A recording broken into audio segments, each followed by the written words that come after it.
ಆತ ಪ್ರಕಾಶ್ ರೈ ಅವರು ನನಗೆ ಫೋನ್ ಮಾಡಿದ್ರು.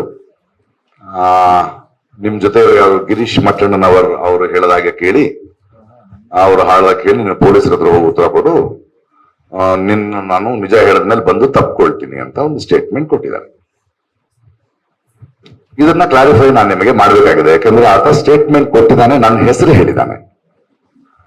ಮತ್ತು ಮಾಧ್ಯಮಗಳ ಮೂಲಕ ಗೊತ್ತಿರೋ ಹಾಗೆ ಕೇರಳದಿಂದ ಒಂದು 200 ಕೋಟಿ ರೂಪಾಯಿಗಳು ಒಂದು ಧರ್ಮಸ್ಥಳಕ್ಕೆ, ಧರ್ಮಕ್ಷೇತ್ರಕ್ಕೆ ಹೆಸರನ್ನ ಹಾಳು ಮಾಡ್ಲಿಕ್ಕೆ ಯಾರೋ ಇನ್ವೆಸ್ಟ್ ಮಾಡಿದ್ದಾರೆ.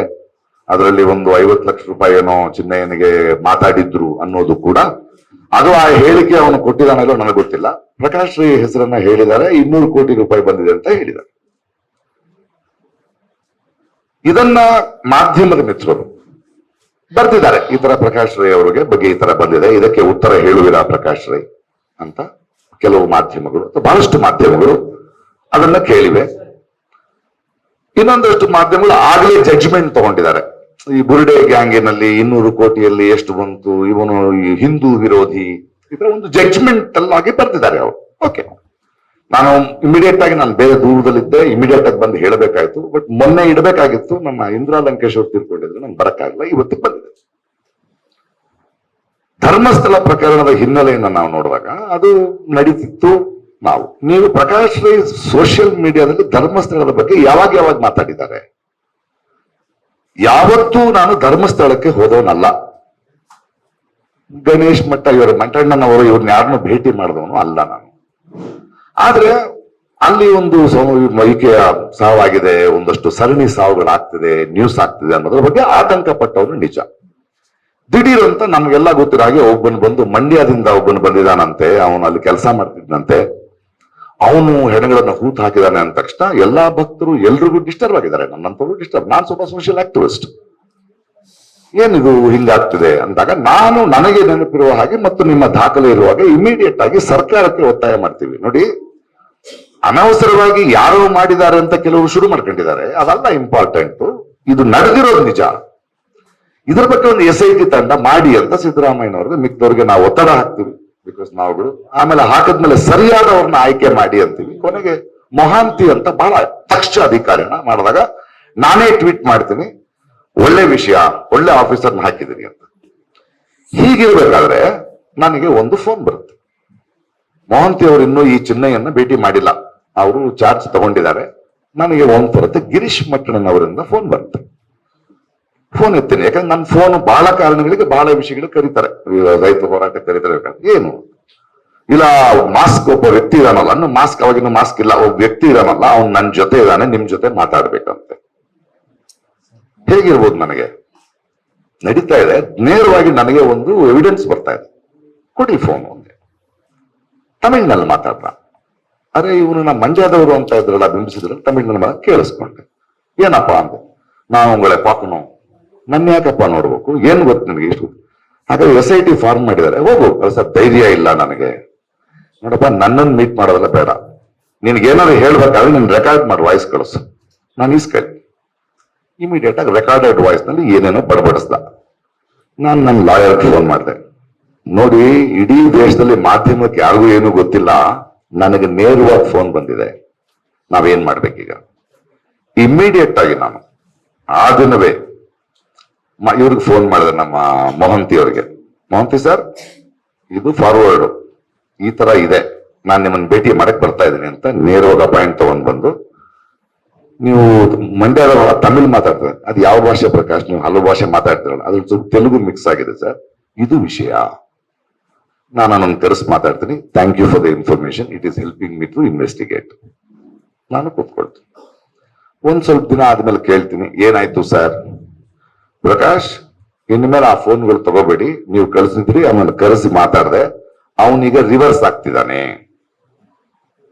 Okay sir, thank you. So ಅವನು ಹೇಳಿರೋದು ಕರೆಕ್ಟು, ಅವನು ನನಗೆ ಫೋನ್ ಮಾಡಿದ್ ಕರೆಕ್ಟು. ಆದ್ರೆ ಒಬ್ಬ ಪ್ರಜೆಯಾಗಿ ನಾನು ಇಮಿಡಿಯೇಟ್ ಆಗಿ ಇವರೇ ಮಾಡಿದ್ದಾರೆ ಅಂತ ಧರ್ಮಸ್ಥಳದ ಆಂದೋಲನಕ್ಕೆ ಹೋಗ್ಲಿಲ್ಲ,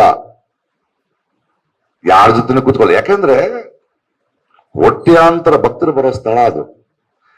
ಆ ಪ್ರಕರಣ ಧರ್ಮಸ್ಥಳದಲ್ಲೂ ನಡಿಬಾರ್ದು, ಬಿಡದಿಲ್ ನಡಿಬಾರ್ದು, ಬೆಂಗಳೂರಲ್ಲಿ ನಡಿಬಾರ್ದು. ನಮಗೆ ಬೇಕಾಗಿರೋದೇನು? ಸೌಜನ್ಯ ಸತ್ತಿದ್ದಾಳೆ, ಇಷ್ಟು ಹೆಣ್ಮಕ್ಳು ಮಾಡಿದ್ಯಾರು?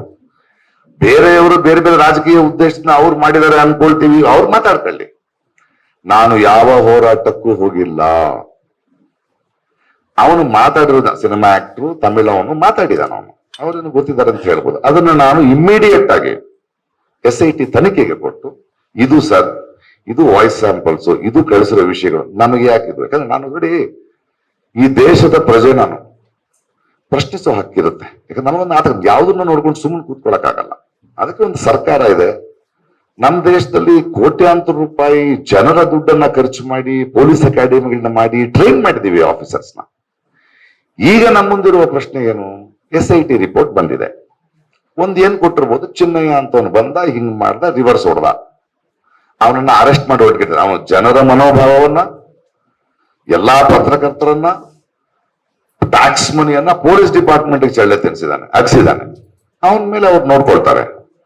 ಆದ್ರೆ ಇನ್ನೊಂದು ರಿಪೋರ್ಟ್ ಬಂದಿದೆ SIT ಇಂದ. For women's commission RTI act ತೆಗೆದಿದ್ದಾರೆ. 30 ಹೆಣಗಳಿಗೆ ತಾಳೆ ಆಗ್ತಾ ಇಲ್ಲ ಬರೆಯಲು ಅಂತ. ಇನ್ನೊಂದು ರಿಪೋರ್ಟ್ ಕೊಟ್ಟಿದ್ದಾರೆ, 417 ಸಾವುಗಳು ನಡೆದಿವೆ, ಒಂದು ಬಾಲಕಿಯ ಸಾವು ನಡೆದಿದೆ. ನಮಗೇನ್ ಬೇಕು? ಯಾರು ಮಾಡಿರೋದು? ಇದು ಹೀಗಿರ್ಬೇಕಾದ್ರೆ ಅದಕ್ಕೆ ನಾನು ಉತ್ತರ ಕೊಡ್ಬೇಕು. ಈ ಎರಡನೇ ಪ್ರಶ್ನೆಗಳಿದೆಯಲ್ಲ, ಬುರುಡೆ ಗ್ಯಾಂಗು, ಇದು ಏನು ಉದ್ದೇಶದಿಂದ ಹಿಂಗೆ ನೀವು ಆಂಟಿ ಹಿಂದೂ ಅಂತೀರಿ ಅಂತ ನನಗೆ ಗೊತ್ತಿಲ್ಲ. ಸತ್ತಿರೋದು ನಮ್ಮ ಹಿಂದೂ ಹೆಣ್ಮಕ್ಳೇ. ನಾವು ಅದನ್ನು ಕಂಡು ಹಿಡಿಬೇಕಾ? ಈ ಪ್ರಶ್ನೆ ಕೇಳಿದವನು ಆಂಟಿ ಹಿಂದೂ ಅನ್ಬೇಕಾ? ಇಲ್ಲಿ ಧರ್ಮ ಏನ್ ಬಂತು? ಒಬ್ಬರು ಬರೀತಾರೆ, ಪ್ರಕಾಶ್ ರೈ ಅವರದು ದ್ವಂದ್ವ ಮನೋಭಾವ, ಅವರು ಧರ್ಮವನ್ನ ಒಪ್ಪಲ್ಲ, ಯಾವ ಧರ್ಮವನ್ನ ಒಪ್ಪಲ್ಲ, ಆದ್ರೆ ಅವರು ಹೆಂಡತಿ ಪೂಜೆ ಮಾಡ್ತಾರೆ ಅಂತ. ಅವ್ರಿಗೆ ಹೇಳ್ಬೇಕು, ದ್ವಂದ್ವ ಅದಲ್ಲ. ನನಗೆ ನಂಬಿಕೆ ಇಲ್ದಿದ್ರು ನನ್ನ ಹೆಂಡತಿ ನಂಬಿಕೆ ಮೇಲೆ ನಂಗೆ ನಂಬಿಕೆ ಇದೆ, ಅವರನ್ನ ಗೌರವಿಸ್ತೀನಿ.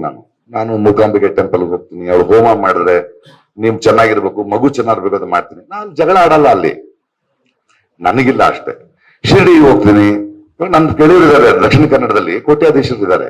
ಒಬ್ರು ದೇವಸ್ಥಾನದ ಇದು ಮಾಡಿಸ್ತಾರೆ, 1 ಕೋಟಿ ರೂಪಾಯಿ ಖರ್ಚು ಮಾಡಿದ್ರು ಮೊನ್ನೆ. ಅದ್ರಲ್ಲಿ ಅವ್ರಿಗೆ ಮನಶಾಂತಿ ಇದೆ. ನನಗ 1 ಕೋಟಿ ರೂಪಾಯಿನ ರಂಗಭೂಮಿ, ಕೆಲವರು ಫೀಸು, ಕೆಲವರು ಮನೆ ಕಟ್ಟೋದಕ್ಕೆ ಯೂಸ್ ಮಾಡ್ತೀನಿ. ಅದ್ರಲ್ಲಿ ನನಗೆ ಮನಶಾಂತಿ ಇದೆ. ಅವರವರ ಭಾವಕ್ಕೆ, ಅವರವರ ಭಕ್ತಿಗೆ ಇಲ್ಲಿ ಜಗಳ ಏನ್ ಬಂತು? ಅದು ಸರಿ, ಇದು ಸರಿ. ನಾನೇನು ಹೇಳ್ತಿದ್ದೀನಿ ಅಂದ್ರೆ, ಚಿನ್ನಯ್ಯನ ಹೇಳಿಕೆ ಏನು ನಿಜ ನಿಮ್ಗೆ ಹೇಳಿದ್ದೀನಿ. ಬಟ್ ಈ ತಿರುಚೋ ಮಾಧ್ಯಮಗಳಿದೆಯಲ್ಲ, ಬುರುಡೆ, ಇವನು, ದ್ವಂದ್ವಾರ್ಥ, ಅದಕ್ಕೂ ಇದಕ್ಕೂ ಏನ್ ಸಂಬಂಧ? ಡಿಮಾನಿಟೈಸೇಷನ್ ಬಗ್ಗೆ ಕೇಳಿದ್ರೆ ಆಂಟಿ ಹಿಂದೂ ಅಂತಾರೆ. ಯಾಕ್ರಿ ಡಿಲಿಮಿಟೇಷನ್ ಅಂದ್ರೆ ಆಂಟಿ ಹಿಂದೂ ಅಂತಾರೆ. ಪೆಟ್ರೋಲ್ ಬೆಲೆ ಜಾಸ್ತಿ ಆಯ್ತು, ಸರ್ಕಾರಗಳು ಹೆಂಗ್ ಹೇಳ್ತಾರೆ. ಯಾಕಿದು? ಅಂದ್ರೆ ನಾನು ಒಂದು ಸರ್ಕಾರವನ್ನು ವಿಚಾರ ಪ್ರಶ್ನೆ ಮಾಡ್ತಿದ್ದೀನಿ ಅಂತನಾ? ಹಿಂದೂ ಧರ್ಮ ಎಲ್ರಿಗೂ ರೀ, ನಮಗೇನ್ರಿ ಬೇಕು? ನಮಗಿಲ್ಲ. ನಾನು ದೇವಸ್ಥಾನಕ್ಕೆ ಹೋಗಲ್ಲ, ನನಗೆ ದೇವ್ರ, ನನಗೆ ಮನುಷ್ಯರು ಮುಖ್ಯ. ಕಷ್ಟ ಅಂದ್ರೆ ಇನ್ನೊಬ್ಬ ಮನುಷ್ಯ ಆಗ್ತಾನೆ ಅಂತ ನನ್ನ ಹೆಂಡತಿ ನಂತಾರೆ, ಗೆಳೆಯರು ನಂತಾರೆ. ಬಟ್ ನೀವು ಇದನ್ನ ಪ್ರಕಾಶ್ ಹೀಗೆ ಯಾಕೆ ಯೋಚನೆ ಮಾಡ್ತೀರಿ? ಹೀಗೆ ಯಾಕೆ ಬಿಂಬಿಸಲು ಪ್ರಯತ್ನ ಮಾಡ್ತೀರಿ? ಭಾರತೀಯ ಜನತಾ ಪಾರ್ಟಿ ಅಂತ ಒಂದು ಪಕ್ಷ ಇದ್ರೆ ಅದೊಂದು ಪೊಲಿಟಿಕಲ್ ಪಕ್ಷ ಅಷ್ಟೇ. ಅದ್ರಲ್ಲಿ ಬರೀ ಅದನ್ನ ಪ್ರಶ್ನಿಸಿದ್ರೆ ಆಂಟಿ ಹಿಂದೂ ಅಂದ್ಬಿಟ್ಟು ಧರ್ಮಸ್ಥಳಕ್ಕೆ ಯಾಕೆ? 1 ನಿಮಿಷ, ಅವ್ರು ಧರ್ಮಸ್ಥಳಕ್ಕೆ ಯಾಕೆ ತರ್ತಿದ್ದಾರೆ? ನಾನು ಚಿನ್ನಯ್ಯನ ಹೇಳಿಕೆ ಧರ್ಮಸ್ಥಳಕ್ಕೆ ಅಪಪ್ರಚಾರ ಮಾಡಲು 200 ಕೋಟಿ ರೂಪಾಯಿ ನಾನು ಎಲ್ಲಿ ತಗೊಳ್ಳಿ? ಅಪಪ್ರಚಾರ ಮಾಡ್ಲಿಕ್ಕೆ ಪ್ರಕಾಶ್ ರೈ ಇದ್ದಾನೆ ಅಂದ್ರೆ ಯಾಕೆ ಹೇಳ್ತೀರಿ ಅದನ್ನ? ಅವನ್ ಸ್ಟೇಟ್ಮೆಂಟ್ ಕೊಟ್ಟಿದ್ದಾನೆ, ಉತ್ತರ ಕೊಟ್ಟಿದೀವಿ. ಇನ್ನು ಗೊತ್ತಿಲ್ಲ, ಕೋರ್ಟ್ ನಲ್ಲಿದೆ. ನಾವೇನು ಯೋಚನೆ ಮಾಡ್ಬೇಕು? ಹೆಣಗಳ ಬಗ್ಗೆ ಯೋಚನೆ ಮಾಡ್ಬೇಕು, ಆ ಹೆಣ್ಮಕ್ಳ ಬಗ್ಗೆ ಯೋಚನೆ ಮಾಡ್ಬೇಕು, ಅವ್ರ ಮನೆಯವ್ರ ಬಗ್ಗೆ ಯೋಚನೆ ಮಾಡ್ಬೇಕು. ನಮ್ ಪ್ರಶ್ನೆ ಅದು ಯಾರೇ ಇರ್ಲಿ, ಕೋರ್ಟ್ ನಲ್ಲಿದೆ. It is in court, we can take A judge, but we want answers for that. ಇದರ ಕ್ಲಾರಿಟಿ ಇದು. ಈ ಕ್ಲಾರಿಟಿ ಇರ್ಬೇಕಾದ್ರೆ ಆ ಕ್ಲಾರಿಟಿ ಸಿಗಿಸ್ತಿರೋ ಆ ಮಾಧ್ಯಮದವರೆಗೂ ಹೇಳ್ತಾ ಇದ್ದೀನಿ, ದಯವಿಟ್ಟು ಅರ್ಥ ಮಾಡ್ಕೊಳ್ಳಿ. ನಾನು ಹೇಳ್ತಿರೋದು ನೋವು ಆ ಮಾಧ್ಯಮದವ್ರಿಗೆ ಹೇಳಿ, ಜನರಿಗೆ ಯಾಕೆ ತಪ್ಪದಾರಿ ಹೇಳ್ಕೊಂಡು ಹೋಗ್ತಿದ್ರಿ? ನಾನು ಧರ್ಮಸ್ಥಳದ ವಿರುದ್ಧ ನಾನು ಯಾಕಿರ್ಲಿ, ಅಲ್ಲಿ ಹೋಗೇ ಇಲ್ಲ. ನಾನು ಒಂದೇ ಒಂದ್ಸಲ ವೀರೇಂದ್ರ ಹೆಗ್ಗಡೆ ಅವರು ನಾನು ಭೇಟಿ ಮಾಡಿ, ಅದ್ಭುತವಾದ ಮನುಷ್ಯ. ನಾನು ಕರ್ಕೊಂಡು ಹೋಗಿದ್ರು ಮಂಗಳೂರಿನಲ್ಲಿ. ಅವ್ರು ತುಂಬಾ ಬ್ಯೂಟಿಫುಲ್ ಆಗಿ ಮಾತಾಡಿ, ಫಲಹಾರ ತಿಂದು, ನಿಮ್ಮ ನಟನೆ ಚೆನ್ನಾಗಿದೆ, ಒಳ್ಳೆ ಹೆಸರಿದೆ ನಿಮ್ಗೆ ಅಂತ ಹೇಳಿದ್ರು. ನಮ್ಗೆ ಯಾಕೆ? ನಾವು ಬೇರೆ ಕೆಲಸ ಇಲ್ವಾ? ಬಟ್ ಇವ್ರು ನೋಡಿ ಏನ್ ಅನ್ಕೊಂಡಿದ್ದಾರೆ, ಅವ್ರು ಇದನ್ನ ಹೆಂಗೆ ತಿರುಚಿ, ಅವ್ರಿಗೆ ಧರ್ಮಸ್ಥಳದ ಮೇಲೆ ಪ್ರೀತಿ ಇಲ್ಲ, ಧರ್ಮದ ಮೇಲೆ ಪ್ರೀತಿ ಇಲ್ಲ, ಇವನನ್ನ ಹಿಂಗ್ ಸಿಗಿಸಿ ಕೆಟ್ಟಿಸ್ತಾರೆ. ಅದು ಯಾರಿಗೋಸ್ಕರ ಮಾಡ್ತಿದ್ದಾರೆ ಅವರು?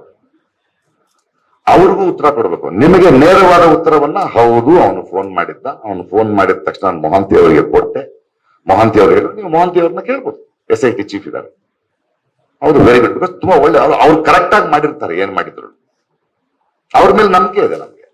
ಸೊ ಲಿಟಲ್ ಹಿ ಹಸ್ ಗಿವನ್ ರಿಪೋರ್ಟ್ಸ್. ನಾವು ಅಲ್ಲಿ ಕಾಯ್ತಾ ಇದ್ವಿ. ಇದನ್ನ ನೇರವಾಗಿ ಕೇಳಿದ ಮಾಧ್ಯಮಕ್ಕೆ ಈ ಉತ್ತರ, ಮತ್ತು ತಿರುಚಿ ಬೇರೆ ಉದ್ದೇಶಕ್ಕೆ, ಅವರಿಗೆ ಧರ್ಮ ಬೇಕಾಗಿಲ್ಲ, ಇನ್ನೊಂದು ಬೇಕಾಗಿಲ್ಲ, ಧರ್ಮಸ್ಥಳ ಬೇಕಾಗಿಲ್ಲ, ಅಲ್ಲಿಗೆ ಬೇಕಾಗಿರೋ ಅನ್ಯಾಯ ಆಗಿರೋದಕ್ಕೆ ನ್ಯಾಯ ಬೇಕಾಗಿಲ್ಲ. ಅವರು ಇದನ್ನ ನನ್ನ ಹೇಳ್ಕೊಂಡ್ಬಂದು ಚಿನ್ನಯ್ಯ ಮಟ್ಟಣ್ಣನವರು ಇವರೆಲ್ಲ ಒಂದು ಬುರುಡೆ ಗ್ಯಾಂಗು, ಇವ್ರು 200 ಕೋಟಿ ತಗೊಂಡಿದ್ದಾರೆ. 200 ಕೋಟಿ ಎಣಸಕ್ ಬರುತ್ತೇನ್ರಿ?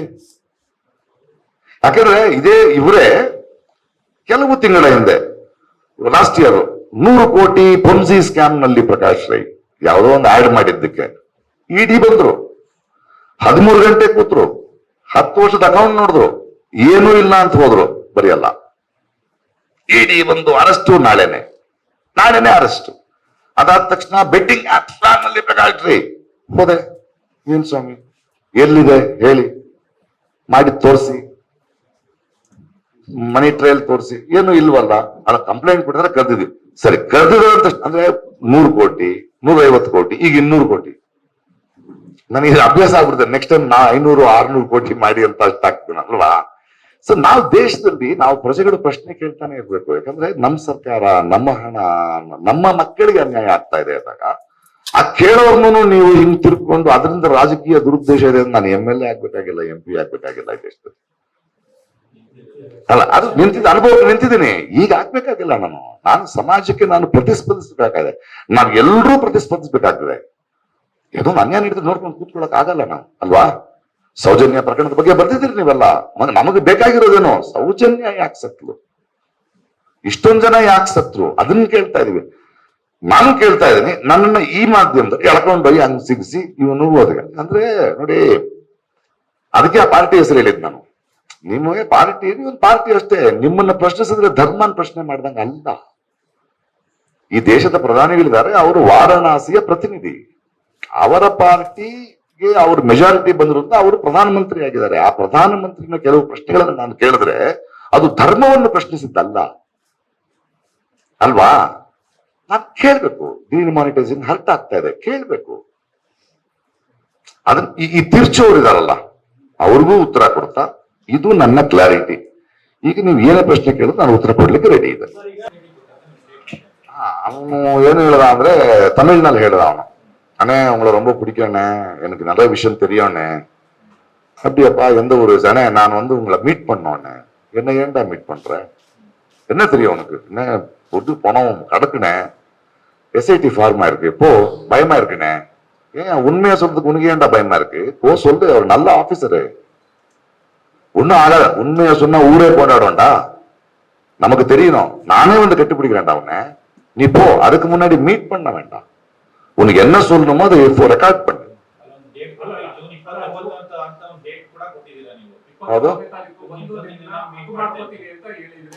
ಅವನು 28ಕ್ಕೆ ಹೋಗ್ತಾ ಇದ್ದೀನಿ ಅಂದ ಅವನು. ಹೌದು, ಅವನು 29 ಅಂತ. ನಾನು ಏನ್ ಹೇಳಿದ್ರೆ ನಾನ್ ನಿಮ್ಗೆ ಹೇಳ್ತಾ ಇದೀನಿ, ಅವನು ಹೇಳಿದ್ದು ಹೇಳಿದಾನೆ. அப்படியாடா போய் பேசு, நீ சொல்றது உண்மையா இருந்தா ஊரே கொண்டாடும், நானே வந்து கட்டி பிடிக்கிறேன்டா.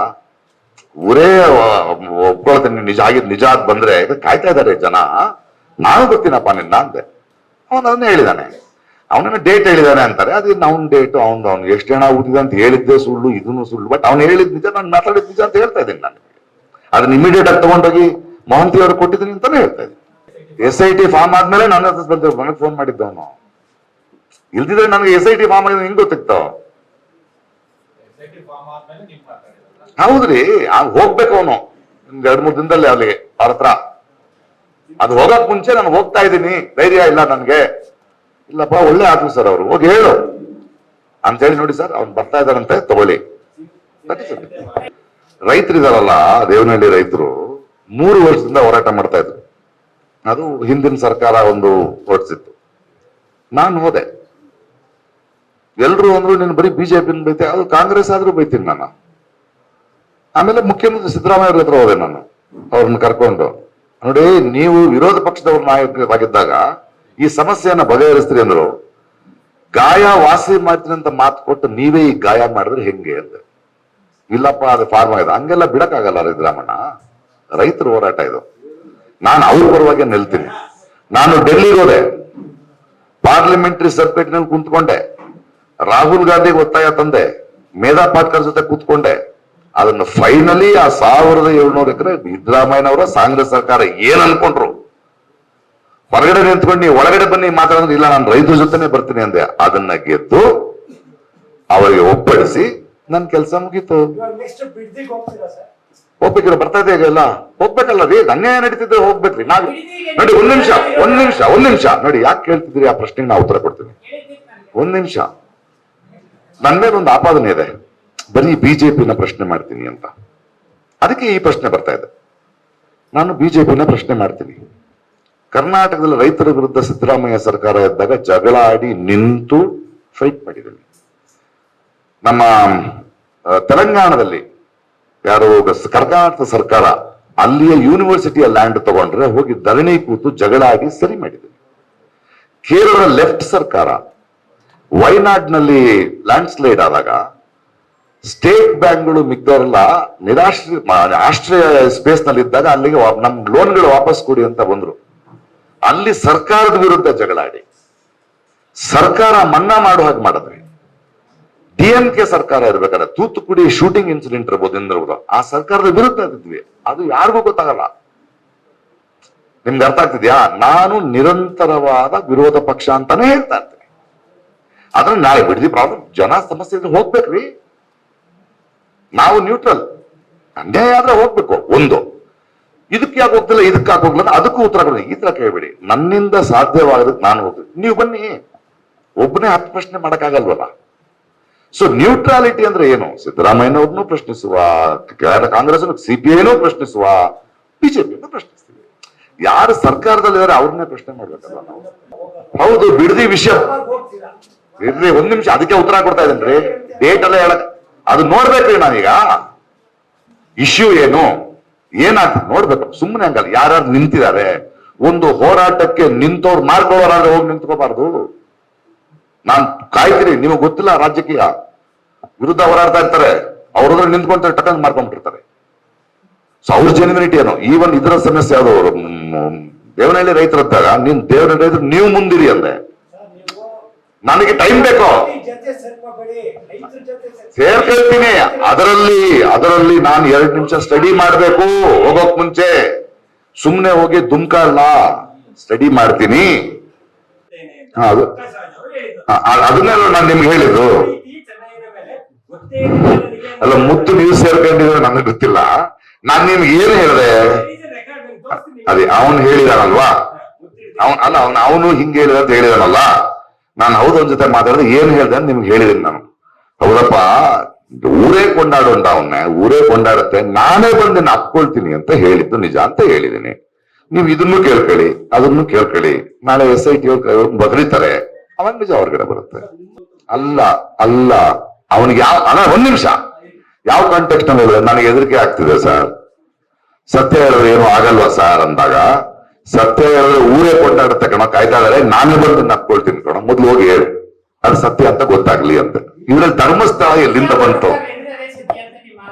ಇಲ್ಲ, ಆದ್ರೆ ಹೋಗಿ ಹೇಳು ಅದು ಸತ್ಯ. ಆದ್ರೆ ಈಗಲೇ ಬಾ, ನೀನ್ ಹೇಳಿದ್ದೆ ಸತ್ಯ, ನಾನೇ ಕರ್ಕೊಂಡು ಹೋಗ್ತೀನಿ ಅಂತ ಹೇಳಿಲ್ಲ ನಾನು. ಹೋಗಿ ಹೇಳು. ಅದನ್ನ ಕೋರ್ಟ್ ಹೇಳಿದ್ರು ನಾವು ಪ್ರಶ್ನೆ ಮಾಡ್ಬೇಕು. ನಾವೇನ್ ಮಾಡ್ಬೇಕು? ಕಾನ್ಸ್ಪಿರಸಿ ಆಂಗಲ್ ಇದೆ, ಯಾಕೆ ಅರೆಸ್ಟ್ ಮಾಡ್ತಾ ಇಲ್ಲ? ಯಾಕಂದ್ರೆ ಅಲ್ಲ, ಒಂದ್ ನಿಮಿಷ, ಕೊಲೆಗಳು ನಡೆದಿರೋದು ನಿಜ, ಕೊಲೆಗಾರರು ಎಲ್ಲೋ ಇದ್ದಾರೆ. ಇದು ಎರಡರ ಜೊತೆ ಒಂದು ವೇಳೆ ಯಾರಾದರೂ ಧರ್ಮಸ್ಥಳಕ್ಕೆ ಧಕ್ಕೆ ತರಬೇಕು ಅಂತಾನೆ ಕಾನ್ಸ್ಪಿರೇಷನ್ ಮಾಡಿದ್ರೆ ಅದು ಇನ್ನೊಂದು crime. It is a very big crime. It is a big crime. ಅವ್ರ ಪರ್ಸನಲ್ ಅಜೆಂಡಾ ಅಲ್ವೋ, it is hurting the sentiments of the people. It is a bigger crime. ಆ ಕಾನ್ಸ್ಪಿರಸಿ ಇದೆ ಅನ್ನೋದಾದ್ರೆ SIT ರಿಪೋರ್ಟ್ ಕೊಟ್ಟಿದ್ರೆ ಯಾಕೆ ಆಕ್ಷನ್ ತಗೊಳ್ತಿಲ್ಲ? ಕಾರಣ ಇರಬೇಕು. ಆಗ್ಲಿ, ಅದು ಆಗ್ಬೇಕು, ಕೊಲೆಗಾರರನ್ನು ಕಂಡುಹಿಡಿಬೇಕು ಅಲ್ವಾ? ಆಗ್ಬೇಕದು. ಒಂದು ವೇಳೆ ಅದೇ ಹೇಳಿದ್ನಲ್ಲ, ಇವ್ರು ಕೇಳಿದ್ರಲ್ಲ ಬಿಡದಿಗೆ ಹೋಗ್ತೀರಾ ಅಂತ. ನಾವು ಜಾಗರೂಕವಾಗಿರೋದಂಗೆ ಮಾಡ್ದಂಗ್ ಮಾಡ್ತಾರೆ, ಟಕ್ಕಂಗ್ ಮಾಡ್ಕೊಂಡ್ಬಿಡ್ತಾರೆ, ನಮ್ಮನ್ನು ಯೂಸ್ ಮಾಡ್ಕೊಂಡ್ಬಿಡ್ತಾರೆ. ಇವಾಗ ಅದನ್ನೇ ತರ ಮಾತಾಡಿದ್ ನಾನೀಗ.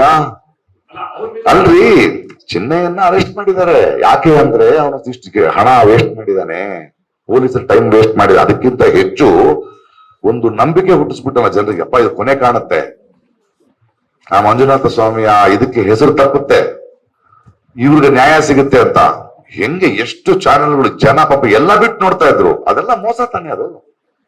ಸ್ಟ್ಯಾಂಡ್ ಬೈ ಆಗೋದ್ರಲ್ಲಿ ಅವನು ಬಿಗಿನಿಂಗ್ ನಲ್ಲಿ ಹೇಳಿದ್ನಲ್ಲ, ತಗೊಂಡು ಕೊಟ್ಬಿಟ್ಟೆ. ಆಮೇಲೆ ಅವರೇ ಹೇಳಿದ್ರು ಅವ್ನು ಚೇಂಜ್ ಆಗಿದ್ದಾನೆ ಅಂತ. ಅವ್ನ ಕಳ್ಳ ಇನ್ನು ಅವ್ನು ನಂಬಂಗಿಲ್ಲ.